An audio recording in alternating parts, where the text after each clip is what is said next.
Everyone, आज की video में मैं आपको बताऊंगी बोहर का मॉडल। ओके, तो ये हमारा क्या है, बोहर का मॉडल। ये हमारा केमिस्ट्री का टॉपिक है और क्लास 12 का टॉपिक है। तो स्टार्ट करते हैं। Bohr model of atom.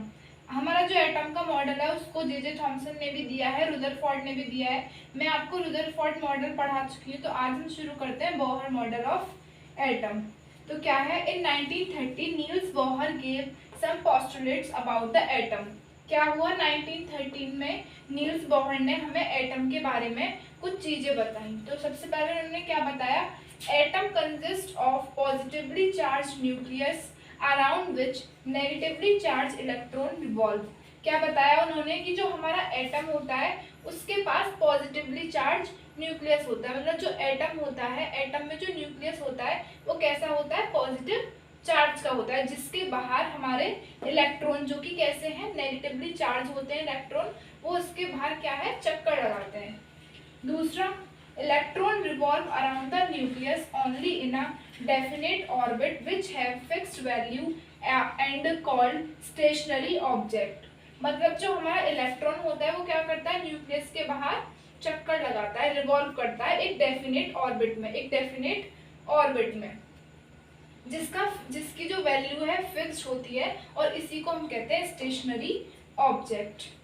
Next point बताया इन्होंने, energy of electron is quantized which is simple multiple of integer. मतलब जो इलेक्ट्रॉन की एनर्जी होती है वो क्या है, क्वांटाइज्ड होती है, मतलब सिंपल मल्टीपल होती है इंटीजर का। मतलब इंटीजर का क्या होती है, सिंपल मल्टीपल। नेक्स्ट बताया, angular momentum of electron is quantized which is multiple of h upon 2 pi.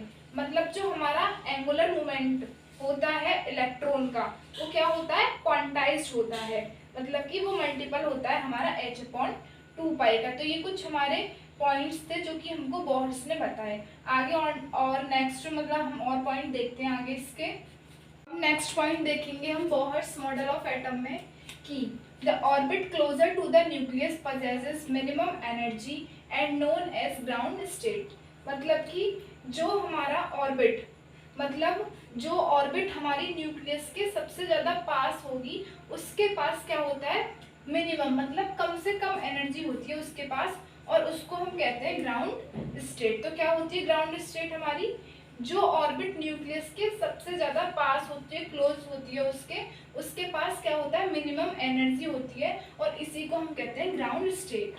Next बताया बोहर्स ने, when electron absorb energy then excite into higher energy level. मतलब जब हमारा इलेक्ट्रॉन एनर्जी को क्या करेगा, एब्जॉर्ब करेगा, तो वो क्या करता है, वो फिर एक्साइट मतलब दूसरे एनर्जी लेवल में क्या कर देता है, जंप कर देता है। तो क्या है कि जब हमारा इलेक्ट्रॉन एनर्जी को एब्जॉर्ब करेगा तो क्या करेगा, हमारा इलेक्ट्रॉन एक्साइट कर जाएगा, मतलब जंप कर जाएगा नेक्स्ट एनर्जी लेवल में। तो ये सारी पॉइंट्स हमको बताए नील्स बोहर ने एटम से रिलेटेड। अब हम देखेंगे इसके ड्रॉबैक्स, मतलब बोहर मॉडल ऑफ एटम के क्या क्या ड्रॉबैक्स हैं। अब देखेंगे हम बोहर मॉडल की लिमिटेशंस, मतलब बोहर मॉडल के कुछ ड्रॉबैक्स जिसको ये हमारा बोहर मॉडल एक्सप्लेन नहीं कर पाया। तो सबसे पहले, not explain 3D structure of atom. Bohr के मॉडल ने हमें एटम के 3D स्ट्रक्चर के बारे में कोई भी एक्सप्लेनेशन नहीं दी। Second, not explain the shape of molecule. मतलब ना ही मॉलिक्यूल की शेप को बोहर्स का मॉडल एक्सप्लेन कर पाया। Next, not explain de Broglie's concept. ना ही बोहर के मॉडल ने डी ब्रोगली कॉन्सेप्ट को एक्सप्लेन किया। Not explain Zeeman effect. ना ही जीमेन इफेक्ट को बोहर्स मॉडल एक्सप्लेन कर पाया। Not explain the spectrum of multi electrons atom. ना ही मल्टी इलेक्ट्रॉन एटम के स्पेक्ट्रम को ही एक्सप्लेन किया। तो ये था हमारा बोहर्स का मॉडल। तो हमने बोहर का मॉडल जाना और उसके कुछ लिमिटेशंस पढ़े। आई होप गाइज आपको ये वीडियो अच्छी लगी होगी और आपके लिए बहुत हेल्पफुल रही होगी। और वीडियोस को देखने के लिए चैनल को सब्सक्राइब करें, वीडियो को लाइक करें, शेयर करें। Thank you so much.